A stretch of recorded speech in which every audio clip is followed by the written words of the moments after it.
Yep, okay, cool. So, hello everyone as I walk into frame. Give me a second. As I walk into frame actually this time. Welcome back to another episode of me cooking in the kitchen and hopefully not exploding anything as I do so. We've got a lot to get through tonight, talking about life update wise. But the meal is going to be Brinner again. It's going to be pancakes with chocolate chips in them because, again, I have the diet of a 5-year-old. Let's jump right into this part. I was smart and I went out and I got, because I realized I don't use a whole lot of milk outside of this. So I went out and I just bought an individual thing of Guernsey. And yeah, we're still good. I was trying to figure out the date today. And I'm like, yeah, that's still legit. I got a whole milk thing of Guernsey, so this way I don't have to waste as much milk. I will say though, and I was going to lead with this, and I completely forgot to. I am a unaliver today, and by that I mean I unalived part of the Amazon, and by that I mean today was a music binder print-up day, which let me tell you, that's a lot of paper to print up, which is fine. I don't complain, but this is the first time I think in all the years I've done it where something hasn't gone bad. I've literally broken the machines at FedEx before, printing up drumline music and the papers for drumline. I've broken the machines. I've honestly clogged the machines. I've done everything to those things. They've ran out of paper. They haven't caught fire to my knowledge, but I've literally, it's like everything that could possibly go wrong has gone wrong as I've been doing this in the past, except for today, which I will take as a positive. It did take me 2 trips because the wrong file got sent partially the first time, which not a big deal, but yeah, that's a fun time. Do I need to get the other spatula out? I might need to get the other spatula out. I might have to yell up a little bit. But yeah, the amount of paper I print is impressive. I have no complaints about that, so don't think I'm complaining. It's just a lot of paper. But it's also for a good cause, and it's for the drumline to learn the music, which is a huge plus.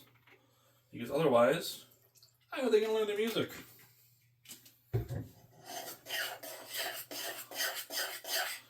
As you'll know, I am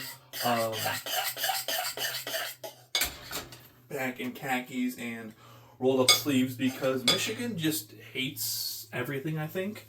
And it is cold again. And it's one of those weird moments where it's like, it's overcast. I'm going to move the camera for a moment, so don't mind me.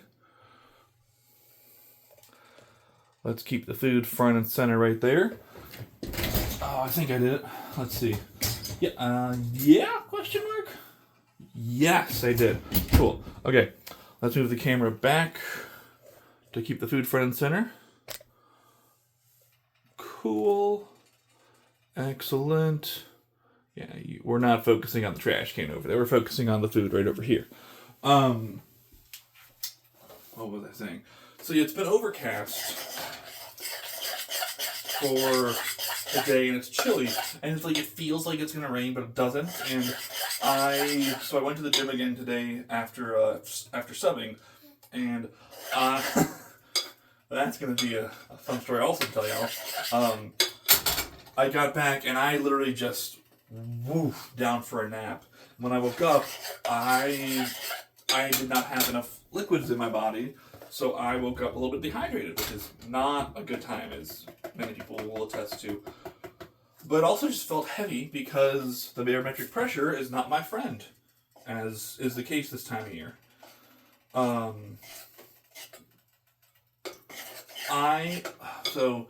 Gym story quickly.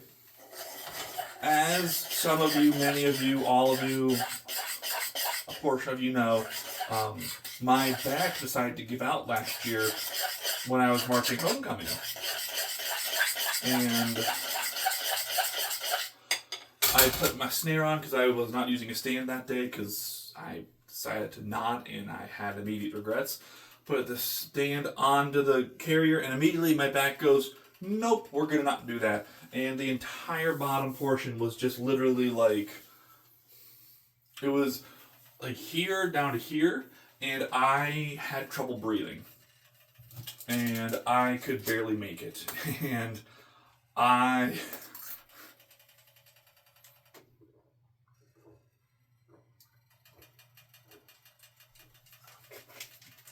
also suffered at least one heat stroke that day.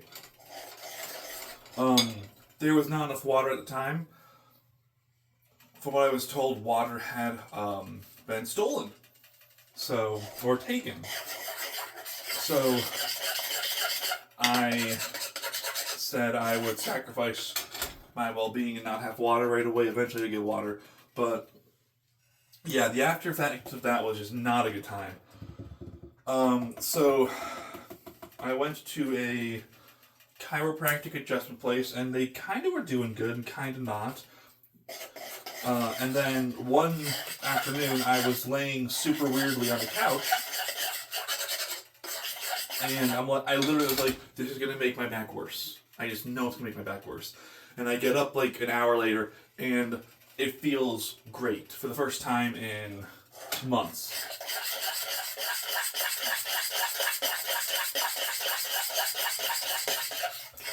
Up until that time, I literally, if you saw me walk like more than 10 feet, you would see me have a slight limp, and I would have to lean a certain way. And there's just a lot of, it was up here, but it was also here. And they had put me on a traction table, and when they put me on there, whatever was going on with my back, when the thingy like did the roll through my back, it literally forced the air out of my lungs. So that was not fun. Anyways, so I go to the gym, and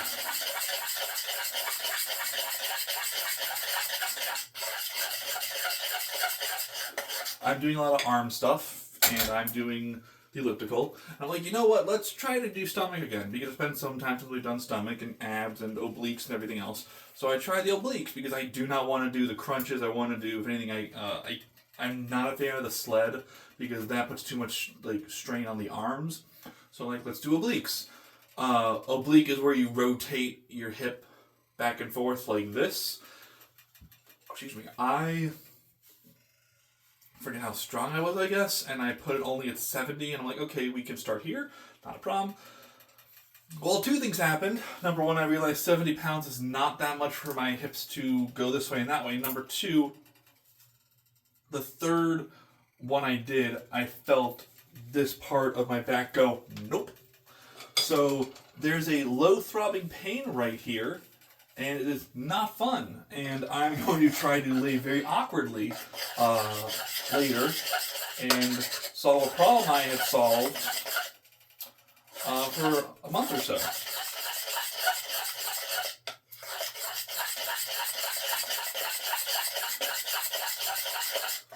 Now, I told y'all that this week was going to be very busy, and it has been very busy in a good way. Don't get me wrong. But a quick recap after I pour this pancake on here.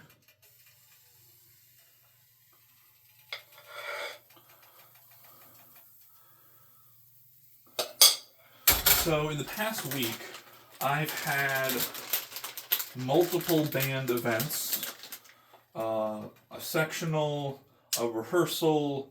I was recruited to play a bass drum part, which I happily said yes to, because playing music is awesome. And then, I'm gonna sneak by for just a moment. So that was earlier this week, and then the next day, I was recording and I went to another band concert, and that was super fun. And then wedged in between those two concerts was a sectional for the greatest thing of all time being drumline, and I I can't tell you how good it is after a long delay of 6-ish months to hear those instruments played, to hear those notes played, to hear those rhythms played, to hear all of it played again. It adds joy to my life. It's hard to explain, but it's the greatest thing. There's a joke I have, or not a joke, but there's a saying I have about like, I'm gonna go over here for just a second because there's something on my foot and I don't like that. I'm trying to figure out what it is, and okay, it's not there. Nice. There's something on my sock. It is gone though. That's okay. If you know the song Black Dog Cashmere, I've talked about this before. It's a mashup of Black Dog and Cashmere, and it's like my favorite song of all time to play outside of traditional drumline songs. And the joke I have is like my car could get broken into, and if I got to play Black Dog Cashmere, it would not be a bad thing because I got to play Black Dog Cashmere. Finally getting to see everyone again, getting to play a drum again, getting to hear the drums being played again. I had a great time. I hope the students did as well. And during the meeting this year, the parents came because we did it a little different way, and some of the parents came afterwards after the main band meeting and just chilled. And I jokingly asked some of the high schoolers, like, "Hey, what's the most over the top you've ever seen me react?" And someone goes, "I've seen you jump up and down with your arms flailing." I'm like, "Okay, don't say that in front of parents because that makes me look bad." And they're like, "Well, you told me to say the weirdest one." I'm like, "You're right." When we started playing Cadence and when we finished playing Cadence, I had a moment of just pure bliss, and it was a good time. I may have shouted. I did shout. Nothing bad, but just a noise emanated from my mouth in happiness of like, yes! And it just felt really good to be back there with everyone and doing something I love. Because drumline is amazing and music is incredible. And it's hard to describe. But we're back after, I like to call it, the longest 6 months of the year. We are back, which is a huge plus. And yeah, what's the other fun thing? I got new deck chairs, and I got covers for the deck chairs because my old deck chairs were not having a good time. And the way it had worked was, near the end of the not so fun time, my family was like, "Hey, go grab 2 chairs from the outside and those will be yours." I'm like, "Okay," so I grabbed 2. And then one of them started to rip, and the other one just was not having a good time. So I went out and I got 2 new ones that I want covers on them because if you've been in Michigan for more than 5 minutes, you know it's going to rain, or snow, or sleet, or hail. Puns. So I got 2 new deck chairs with covers on them, and I'm a person who, when I buy something, I don't buy a lot of things, but when I do, I buy for longevity. When I bought my current laptop, I wanted 2 things from it, and I told the people at Best Buy this, and they thought I might. I think that they thought I was joking. I am not. When I buy a laptop, I want 2 things out of it. I want it to withstand a tank blast, and I want it to last for about 10 to 20 years. Now, with the rate technology is moving, I know one of those things is probably not very likely. The other one, though, I want it to be durable, because oopsies happen, and I don't want to be delicate around a laptop, because as you know, some technology is like, you drop it from an inch and it just shatters. I don't know if you know this story, but I actually dropped, so my cell phone that I'm recording on has an OtterBox on it. The OtterBox is like the toughest kind of box, or the toughest kind of protective shell for a cell phone. I was setting the camera up a while ago, and my stand decided not to hold it very well, and as I was trying to put it in, it dropped, and the cell phone corner, well, not the, a little bit from the, between the corner and the middle, hit the knuckle on one of my toes. The toe was fine, but the part that hit the toe, the screen right above it, didn't hit the screen, it hit the actual bottom of the phone case. The screen cracked in 3 different ways, which I don't get, but I'm not here to ask questions like that. So, I mean, the cell phone is also, I got it during COVID, so it's a little old, but it still works. So, I like my technology to be more, I'm going to say the phrase is, more durable, less sexy. Like, I don't care. So many of you know that I do not do Apple products. Let me focus as I do this super quick.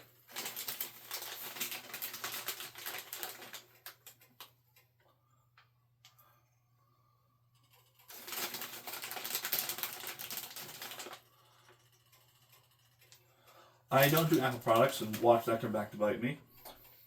But get it? Because apple, biting, bite of an apple. Ha! Puns again. I don't do Apple products.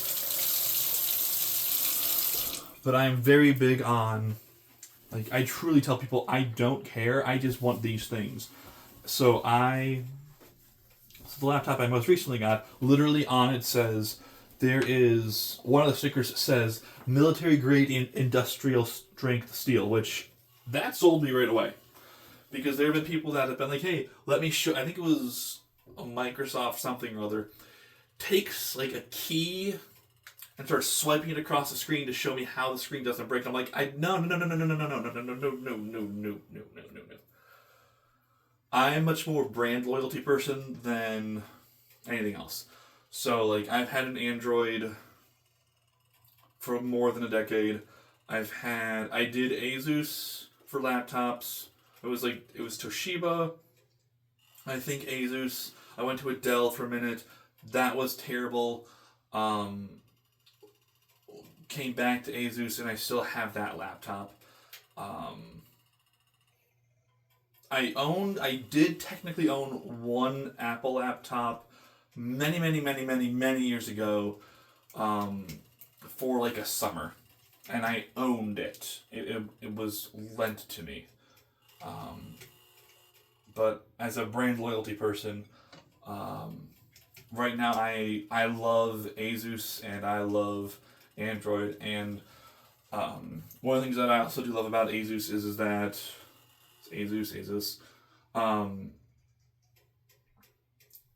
So many computers are going with, depending on what you're going with. I love the keyboard or the number pad on the side. That is, like, I cannot do a computer without that. If that computer does not have that, I'm not buying that computer. I do not care. And they have a great one of that one. They have a great keyboard of that. Also, I do enjoy a larger keyboard and a larger screen. So they have that. And yes, I know other companies have that as well, but excuse me. Asus or whatever, I found has the best style of that. And trust me, people have tried to sway me over to Apple. No. But thank you. What else? This one is, if you watch my streaming, so I don't want to stream that much, but there are also some games that I do actually want to stream. I've been contemplating whether or not to play like a football season on there. However, like I know how I would do it, but it would just be like super boring to watch because I don't care about flashiness. I care about pounding it down their throats over and over again with runs. Super not funny kind of joke, but I still like how this was said. A head coach once said, coaching football is like making a decision every night for dinner every 30 seconds. And like, that's obviously to go, oh, that sounds terrifying. No, not really. Number one, because I know what food I like. Number two, I'm old school for that, so my thing would just be run, run, run, run, run, run. Like, I would beat Navy and Army in how many runs we had per game. I do occasionally throw in a play action, pass, or down the field ball, but generally speaking, I just run it, and that's not fun for people to watch. And my response is, it may not look fun, but it works because I would prefer to win. And a lot of times when I do something, I know I can. My way of analysis can really suck the joy out of it for some people, so that's why I'm tempted to not do a football thing. But if you've been following my live streaming for Need for Speed Underground, I have been playing.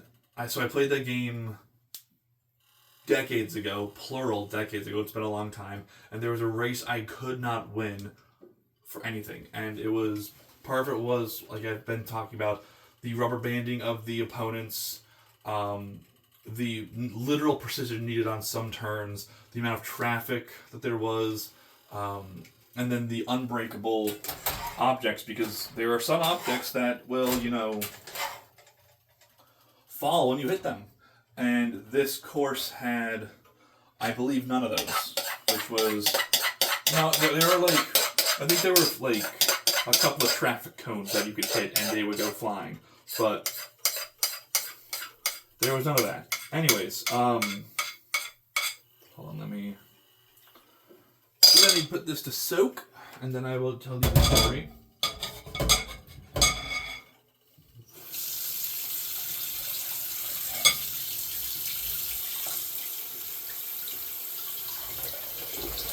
Next, while that's soaking, I am going to put chocolate chips in, and then I'll tell you the story.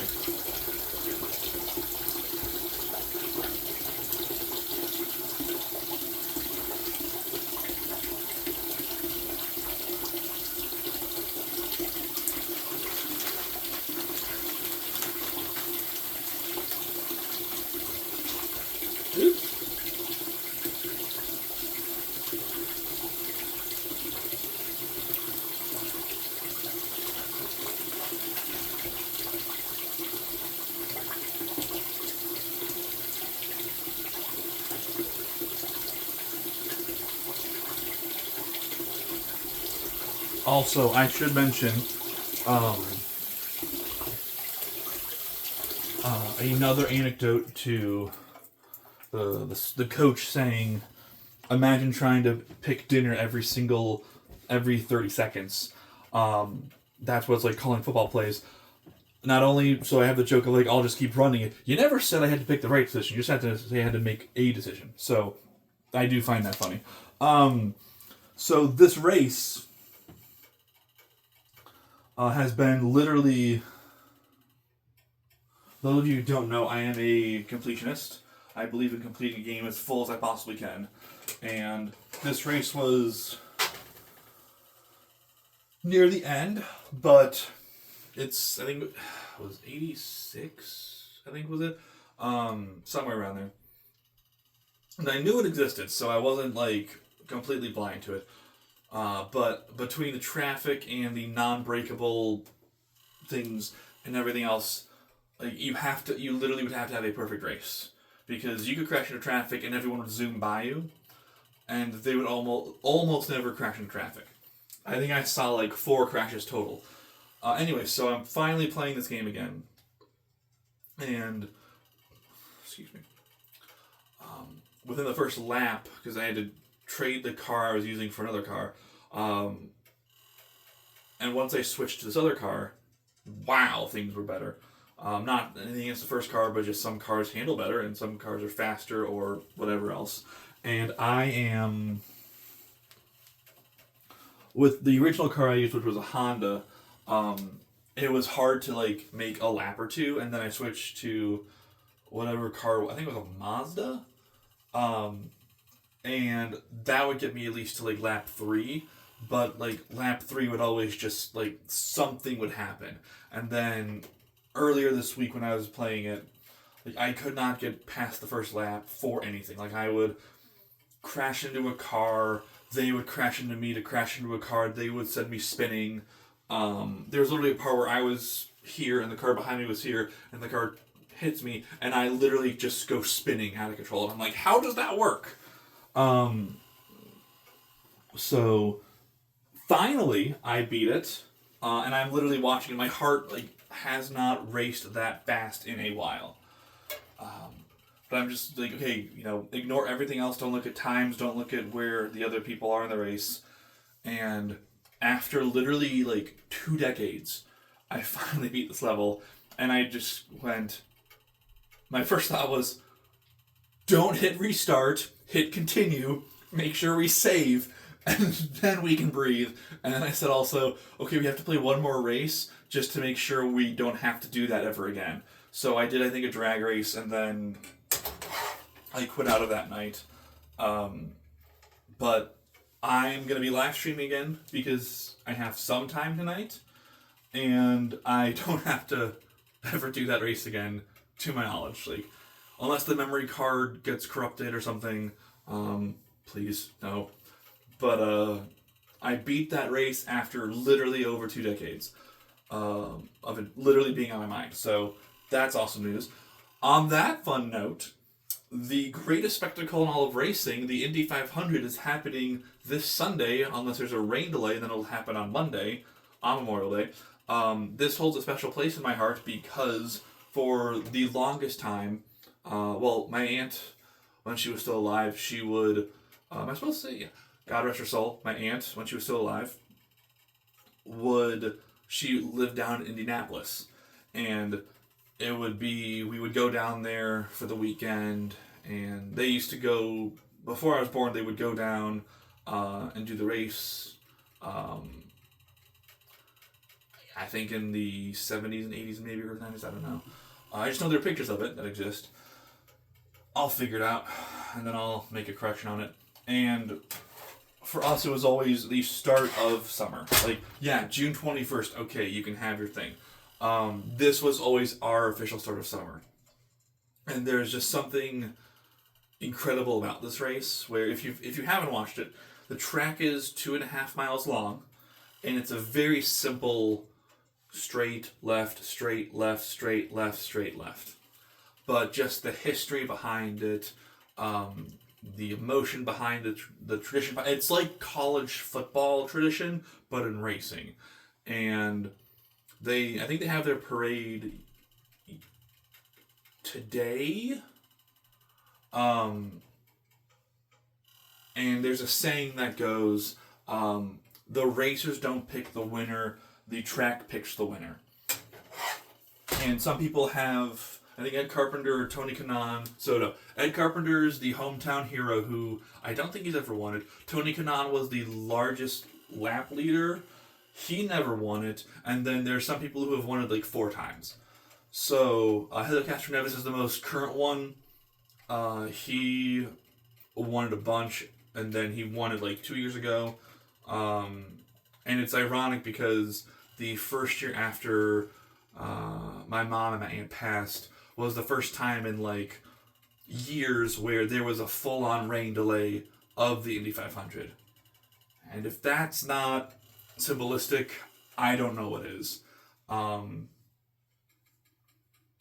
Remind me to give the story about Michigan, Ohio State that same year. A later time. But yeah, the Indy 500 is this weekend. It is usually 4 hours, and the joke is, 4 hours of watching cars go around a track. It's the tradition, it's the honoring of the sport. There's so much more than just that. And if you've never watched it, it's literally and then the next turn. But there's so much emotion, and depending on if there's a crash or a reset or a restart or anything else, which again hopefully there isn't, it can take anywhere from 2.5 hours to 4.5 hours. So hope you if you get a chance to watch it on Sunday, you do, and if it's after that, if you see this after that Sunday, hope you get to watch the next one. It is always, to my knowledge, Memorial Day weekend. It even happened during COVID. They just didn't have people in the stands, but someone actually rented out a tree in the backyard and installed a chair into a tree branch with binoculars so that they could watch the race, because it's usually blacked out in Indy because they want people to go to it, but it's never sold out. So yeah, that's this weekend. And I think we're doing pretty good on pancakes. So thank you for joining me for another episode. I don't know what next week will be. Next week is going to be busy. We might just do more pancakes. I will figure that out. I'm not putting that there. I got to get a new plate. Thank you for joining me. This will be up shortly, I hope, I believe, I think. And off. You just don't want to move, do you? That's okay.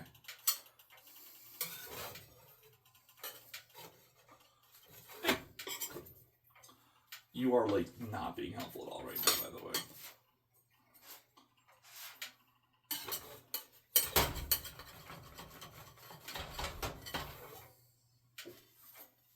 All right.